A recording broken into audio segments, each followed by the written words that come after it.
Chapter 11.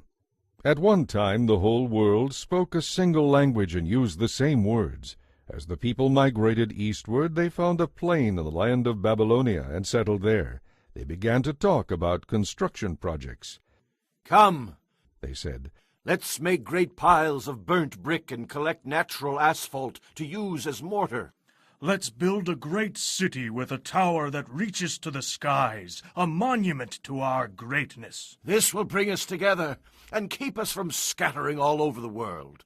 But the Lord came down to see the city and the tower the people were building.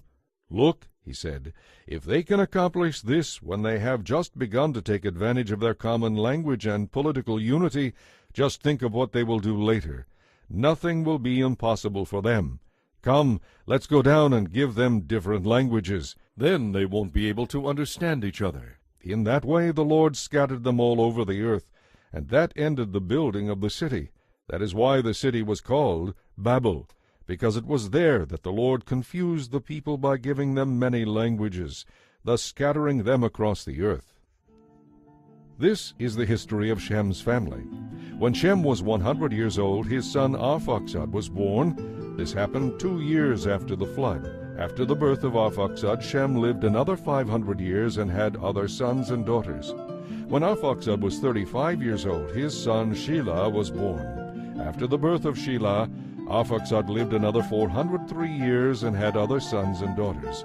When Shelah was 30 years old, his son Eber was born. After the birth of Eber, Shelah lived another 403 years and had other sons and daughters. When Eber was 34 years old, his son Peleg was born.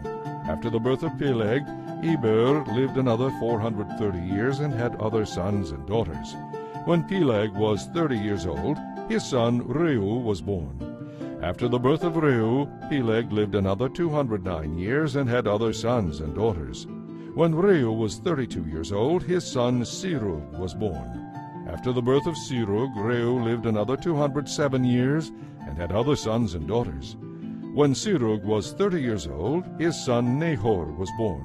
After the birth of Nahor, Serug lived another 200 years and had other sons and daughters. When Nahor was 29 years old, his son Terah was born.